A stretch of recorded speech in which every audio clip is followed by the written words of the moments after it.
Deep in the Appalachian wilderness, where ancient mountains hold secrets older than civilization itself, hikers vanish without a trace. Some are found, some are never seen again, and some return with stories that defy explanation. The threat is still out there. You won't want to miss this one. May 1983.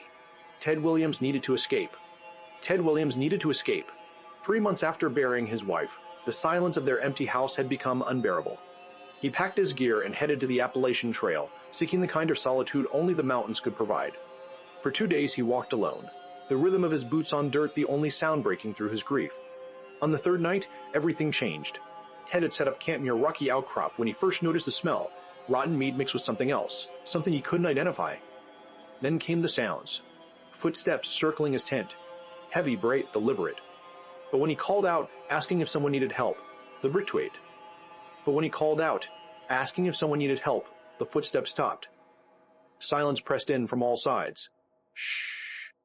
Then the scratching began. Long, slow drags against the fabric of his tent. Ted's hands trembled as he gripped his flashlight.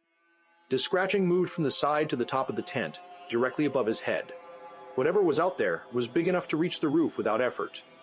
Through the nylon he could see the outline of something pressing down. Not a bear. The shape was wrong. Too angular. Too purposeful.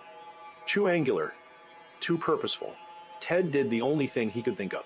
He screamed, a primal, guttural sound that tore from his chest. And then he ran. He crashed through the darkness, branches whipping his face, roots trying to trip him with every step. Behind him, he could hear it giving chase. The thundering of heavy footfalls, the snap of branches much thicker than the ones slapping at his face. He ran for what felt like hours until he saw lights in the distance. A ranger station. He pounded on the door until his fists were bloody. The rangers found his campsite the next morning.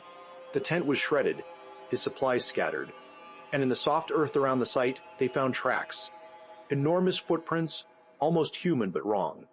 Too wide, too long. The rangers documented everything, then quietly filed it away. But Ted's story was just the beginning. Rewind to September 1976. The Buckle brothers, Danny and Marcus, were experienced outdoorsmen. They'd tackled trails from Colorado to Maine, always seeking the next challenge. The Appalachian Trail was supposed to be their victory lap before Danny's wedding that fall. They were 5 days into their hike when they met the old woman. She appeared on the trail ahead of them, standing perfectly still, in her 70s at least, wearing clothes that looked decades out of date. Danny called out a greeting. She didn't respond.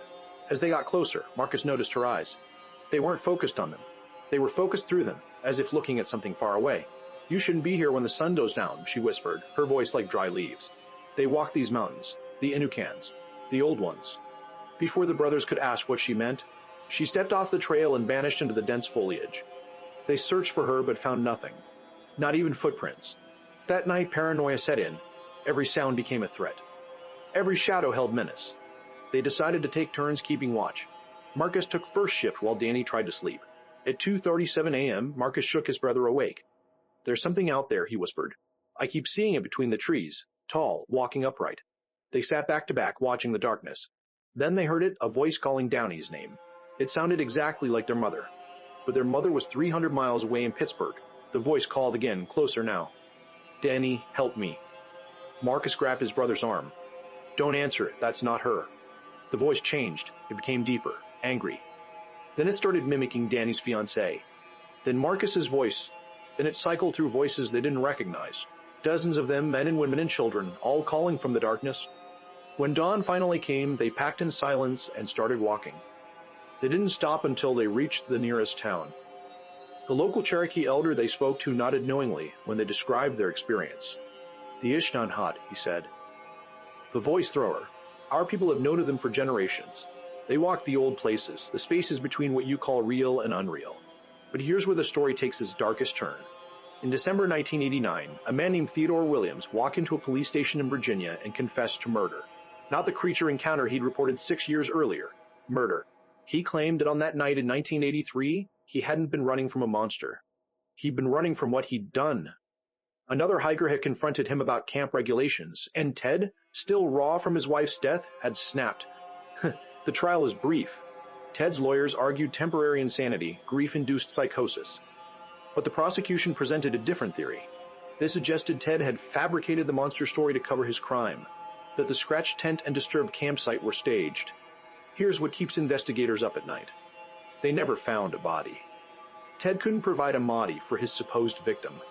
No one had been reported missing from that area during that time, and those footprints the Rangers documented, they were still in the evidence locker, still unexplained. Ted served 8 years and was released. He refused to ever speak about that night again. As for the Buckle brothers, they never returned to the Appalachian Trail.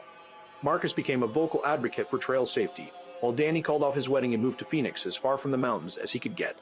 The Appalachian wilderness keeps its secrets well. Are the disappearances the work of something ancient and unknown? Are they the result of human darkness dressed up in folklore? Or is the truth somewhere in between, in that space the Cherokee elder described between real and unreal? If you made it to the end of this story, comment trails below. This is the kind of mystery that reminds us why we love true horror, because sometimes the scariest stories are the ones we can't fully explain. If this sent chills down your spine, smash that like button and subscribe for more mysteries that blur the line between legend and reality. Keep an open mind out there. You never know what's watching from the tree line.